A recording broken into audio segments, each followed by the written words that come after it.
नमस्कार प्यारे बच्चों, कक्षा मैं नेहा जायसवाल कक्षा 12 की अर्थशास्त्र विषय की पहली कक्षा में आप सभी का स्वागत करती हूँ। बच्चों, आज हम लोग अर्थशास्त्र के पहले पाठ परिचय का अध्ययन करेंगे। बच्चों, इस पाठ का अध्ययन हम दो भागों में कर रहे हैं।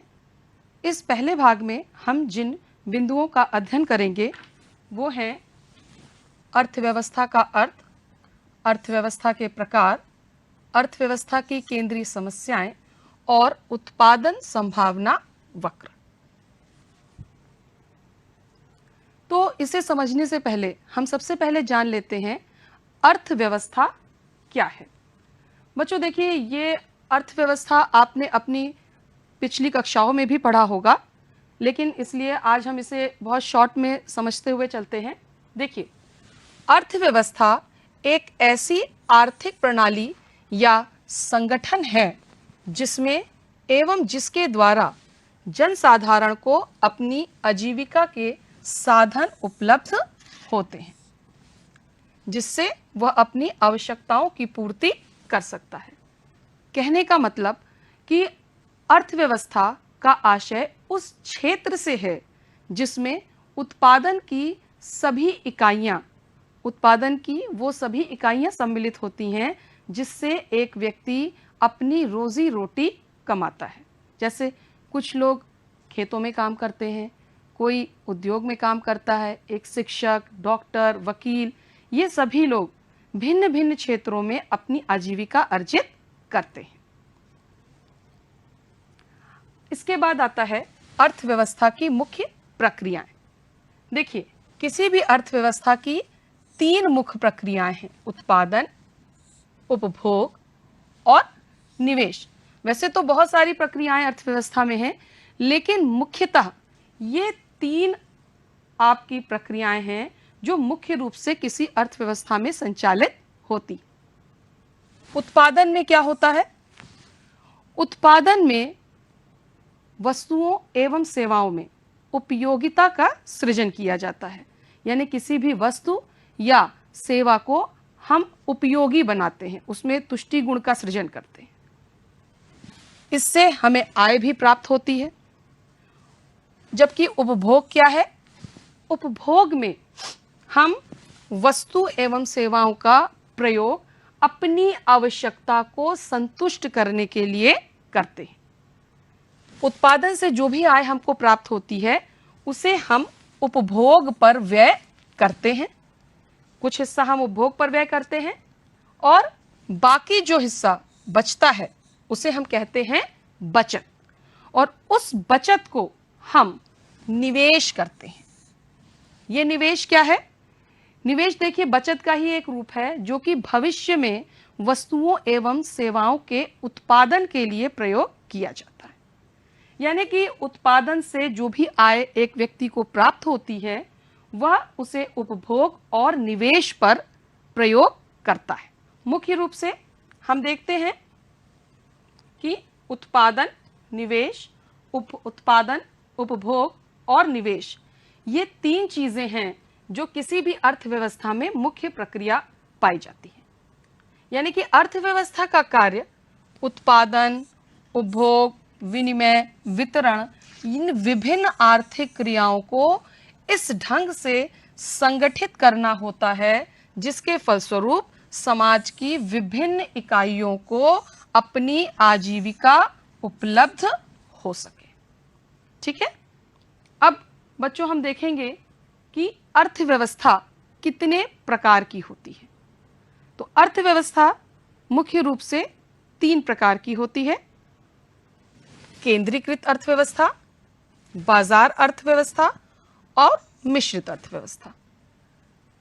केंद्रीकृत अर्थव्यवस्थाएं क्या हैं? केंद्रीकृत अर्थव्यवस्था में समस्त आर्थिक क्रियाओं पर पूर्ण रूप से केंद्रीय सत्ता का नियंत्रण होता है। यानी कि इस प्रकार की जो अर्थव्यवस्थाएं होती हैं उसमें जो भी आर्थिक क्रियाएं हैं, चाहे वो उत्पादन हो, उपभोग हो, विनिमय हो, वितरण हो, इन सभी पर एक केंद्रीय सत्ता का नियंत्रण होता है। जैसे जो कि समाज के अधिकतम हित के लिए हो। हम एक उदाहरण द्वारा इसको समझ सकते हैं। मान लीजिए कि ऐसा प्रतीत होता है किसी अर्थव्यवस्था में कि शिक्षा के लिए विद्यालय खोलने की आवश्यकता है, तो ऐसे में ये केंद्रीय सत्ता निजी क्षेत्र को विद्यालय स्थापित करने के लिए प्रेरित कर सकती है, या फिर वो स्वयं ही सार्वजनिक क्षेत्रों में विद्यालयों की स्थापना कर सकती है। यानी कि इस प्रकार की अर्थव्यवस्था में जो भी उत्पादन होता है या जो भी आर्थिक क्रियाएं होती हैं, उसका मुख्य उद्देश्य सामाजिक कल्याण को अधिकतम करना होता है। और इसलिए इस प्रकार की अर्थव्यवस्थाओं में सार्वजनिक क्षेत्र अधिक सक्रिय होते हैं। इसका उदाहरण हमारा चीन देश है। बाजार अर्थव्यवस्था में देखेंगे बच्चों, तो बाजार अर्थव्यवस्था में समस्त आर्थिक क्रियाकलापों का निर्धारण बाजार की शक्तियों के द्वारा होता है। यानी कि इस प्रकार की जो अर्थव्यवस्थाएं होती हैं, उनमें जो भी आर्थिक क्रियाएं हैं उनका निर्धारण, यानी जो भी वस्तुएं हैं, सेवाएं हैं, उनका जो भी कीमत का निर्धारण है या जो भी चीजें हैं, वो बाजार की शक्तियां मांग और पूर्ति के द्वारा निर्धारित की जाती हैं। और इस प्रकार की जो अर्थव्यवस्था है, उसमें सरकार या जो केंद्रीय सत्ता होती है वो आर्थिक क्रियाओं में हस्तक्षेप नहीं करती है। इसलिए इस प्रकार की अर्थव्यवस्था को हम लेजिस फेयर इकोनॉमी या मुक्त अर्थव्यवस्था भी कहते हैं। इसका उदाहरण है अमेरिका और जर्मनी जैसे देश। उसके बाद है हमारा मिश्रित अर्थव्यवस्था। देखिए, मिश्रित अर्थव्यवस्था जैसे कि इसके नाम से स्पष्ट हो रहा है कि ये केंद्रीकृत और बाजार दोनों ही प्रकार की अर्थव्यवस्था का मिश्रित स्वरूप है। इसमें बाजार और केंद्रीकृत दोनों ही अर्थव्यवस्थाओं के लक्षण पाए जाते हैं। इन दोनों की ही विशेषताएं पाई जाती हैं। इस प्रकार की अर्थव्यवस्था में निजी और सार्वजनिक क्षेत्र दोनों का ही सह अस्तित्व पाया जाता है। यानी कि यहाँ पर जैसे उपभोक्ता वस्तुएं हैं तो उनका उत्पादन निजी क्षेत्रों में हो रहा है और उनकी कीमत आदि का निर्धारण बाजार की शक्तियां मांग पूर्ति द्वारा होता है। लेकिन कुछ ऐसी वस्तुएं और सेवाएं हैं जो देश हित के लिए बहुत महत्वपूर्ण हैं या राष्ट्र हित के लिए बहुत महत्वपूर्ण हैं, तो ऐसी वस्तुओं का और सेवाओं का उत्पादन सरकार स्वयं सार्वजनिक क्षेत्र में करती है, जैसे कि रक्षा उपकरण आदि। तो ये जो मिश्रित अर्थव्यवस्था है, इसमें केंद्रीकृत और बाजार अर्थव्यवस्था दोनों के ही मुख्य मिश्रित लक्षण पाए जाते हैं। इसका उदाहरण है हमारा भारत देश। ठीक है, तो ये तो हो गई बात अर्थव्यवस्था के प्रकार की। अब हम देखेंगे अर्थव्यवस्था की केंद्रीय समस्याएं क्या हैं, यानी कि सेंट्रल प्रॉब्लम्स ऑफ इकोनॉमी। बच्चों, कोई भी अर्थव्यवस्था हो, चाहे वो केंद्रीकृत अर्थव्यवस्था हो, बाजार अर्थव्यवस्था हो या मिश्रित अर्थव्यवस्था हो, इन तीनों ही अर्थव्यवस्था में ये केंद्रीय समस्याएं पाई जाती हैं। तो आइए देखते हैं ये कौन कौन सी समस्याएं हैं। सबसे पहली समस्या है क्या उत्पादन किया जाए, यानी कि व्हाट टू प्रोड्यूस। कोई भी किसी भी अर्थव्यवस्था के सामने ये एक सबसे बड़ा प्रश्न होता है। और ये जो प्रश्न है ये बेसिकली संबंधित है आपकी वस्तु की प्रकृति और मात्रा से, यानी कि किस वस्तु का उत्पादन किया जाए। वस्तु हमारी जो है वो आवश्यक वस्तु का उत्पादन करें हम, या विलासितापूर्ण वस्तु का उत्पादन करें। हम कृषि आधारित वस्तु का उत्पादन करें या औद्योगिक उत्पाद का उत्पादन करें। शिक्षा के क्षेत्र में कार्य करें, स्वास्थ्य के क्षेत्र में कार्य करें, या फिर सैन्य उपकरण का उत्पादन करें।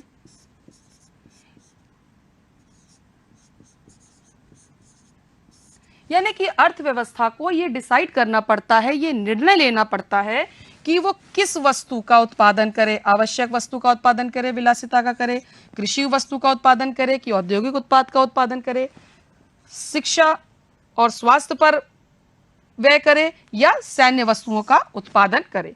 तो क्या उत्पादन करे और कितना उत्पादन करे, किस मात्रा में उत्पादन करे, यह समस्या है हमारी, क्या उत्पादन किया जाए, जो कि प्रत्येक अर्थव्यवस्था को फेस करनी पड़ती है। दूसरी जो समस्या है वो है कैसे उत्पादन किया जाए, यानी कि हाउ टू प्रोड्यूस। इसमें हम देखेंगे ये जो समस्या है ये आपकी तकनीक के चयन से जुड़ी है। ये समस्या आपके तकनीक के चयन की समस्या है। इसमें देखिए जो भी वस्तुओं और सेवाओं का उत्पादन होता है वो मुख्यतः दो तकनीक पर डिपेंड करता है। एक होती है श्रम प्रधान तकनीक और दूसरी होती है पूंजी प्रधान तकनीक।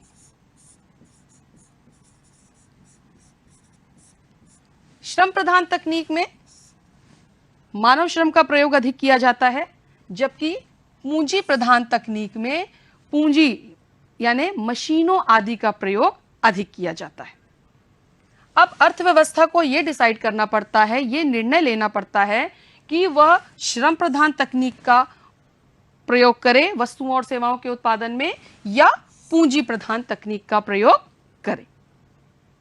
इसके बाद जो तीसरी समस्या है वो है किसके लिए उत्पादन किया जाए, यानी कि फॉर whom टू प्रोड्यूस। ये समस्या हमारी संबंधित है राष्ट्रीय उत्पाद के वितरण से।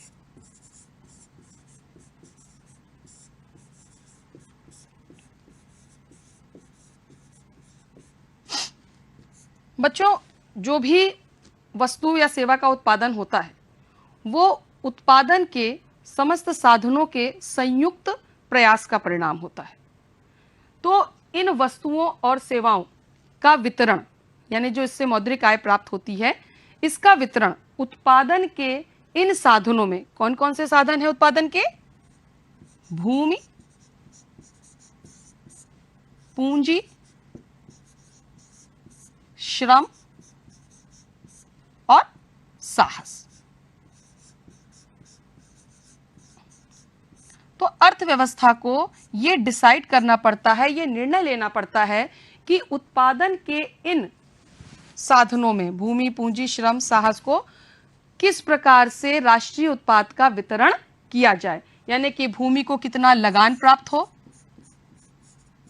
पूंजी को कितना ब्याज देना चाहिए, श्रम को कितनी मजदूरी दी जानी चाहिए,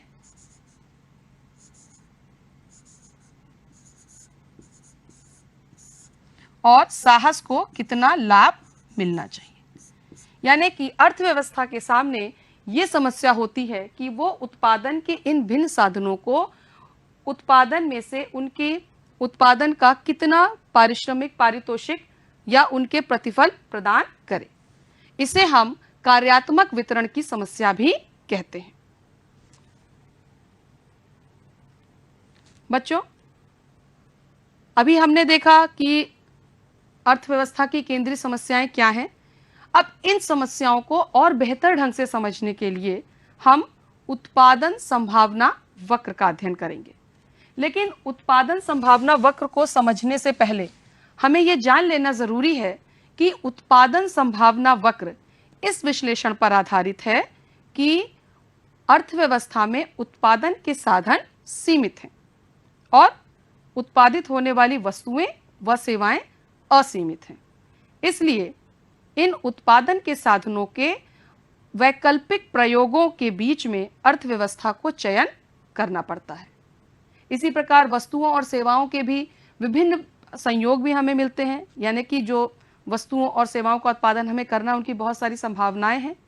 तो यदि इन संभावनाओं को हम रेखा चित्र से प्रदर्शित करें तो वो हमारा उत्पादन संभावना वक्र कहलाता है। तो देखिए इसे, उत्पादन संभावना वक्र एक ऐसा वक्र है जो दी गई वस्तुओं के सभी वैकल्पिक उत्पादन संभावनाओं यानी कि ऑल्टरनेटिव प्रोडक्शन पॉसिबिलिटीज को प्रदर्शित करता है, जबकि संसाधन व उत्पादन तकनीक स्पष्ट रूप से परिभाषित हो।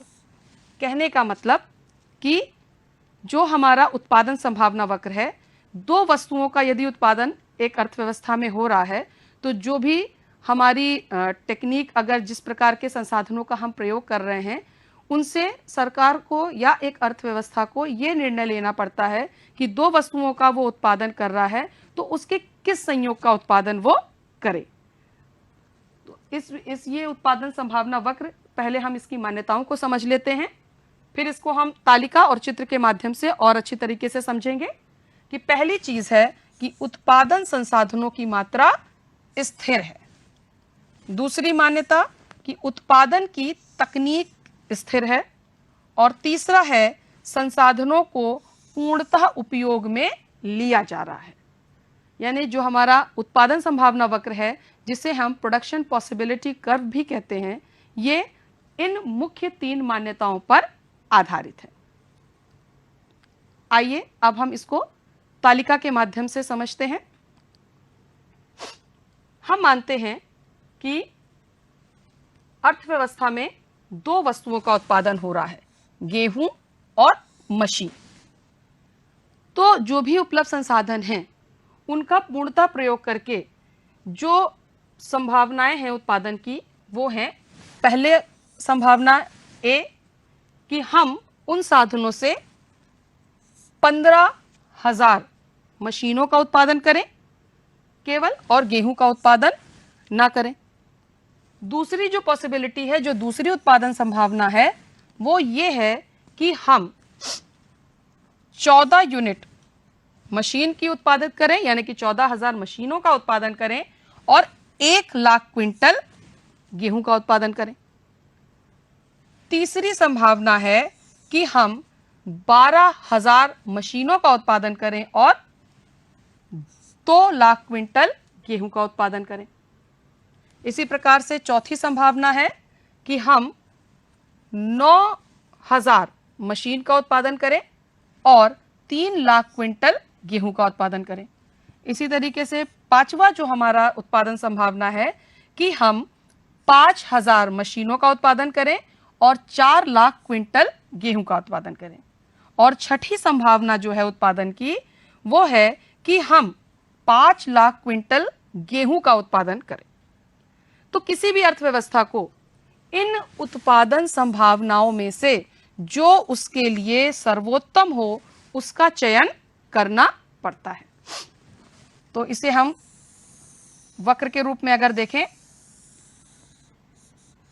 ये हमारा x अक्ष, ये y अक्ष 0, x अक्ष पर हम गेहूं का उत्पादन ले रहे हैं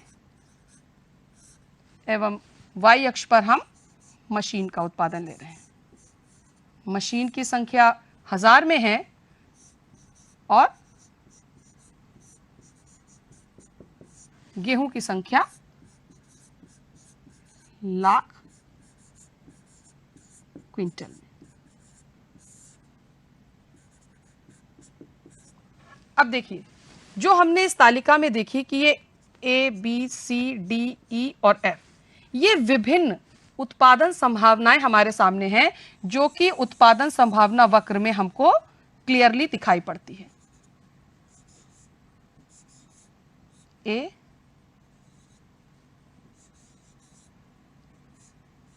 B, C, D, E और F। अब देखिए, एक अर्थव्यवस्था, ये जो पीपीसी हमारा है, ये जो उत्पादन संभावना वक्र हमारा है, यह दर्शाता है कि एक अर्थव्यवस्था अपने दिए हुए संसाधनों में A, B, C, D, E या F, इनमें से किसी भी कॉम्बिनेशन को, किसी भी विकल्प को उत्पादन के लिए चुन सकती है।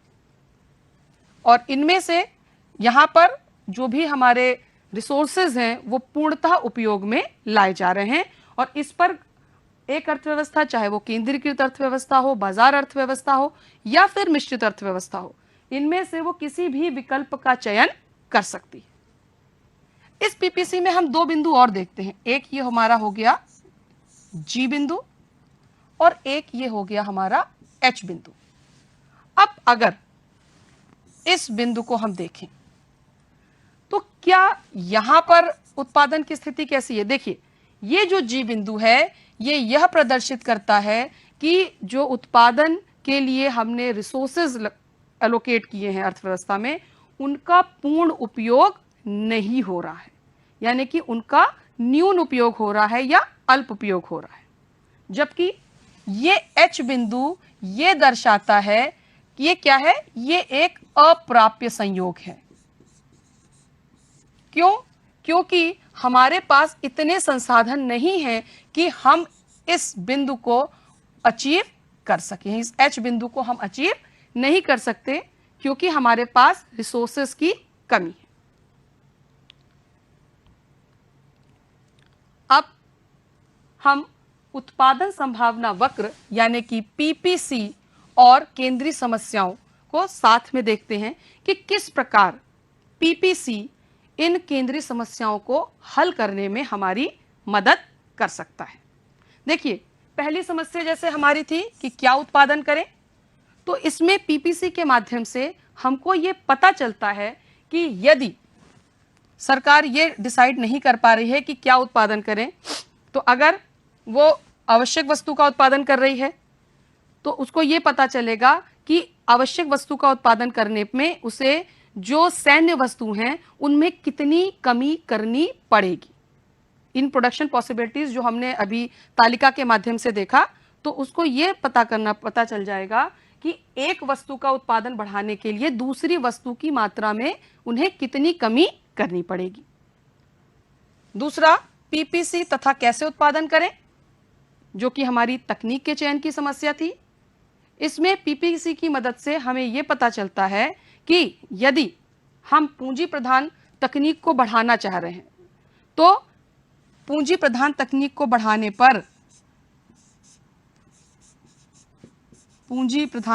बढ़ाने पर हमें श्रम प्रधान तकनीक की कितनी इकाइयों को कम करना पड़ेगा, यानी पूंजी प्रधान तकनीक अगर बढ़ा रहे हैं हम, तो श्रम प्रधान तकनीक में कितने को श्रम को कम करना पड़ेगा, ये हमें पीपीसी के माध्यम से पता चल सकता है।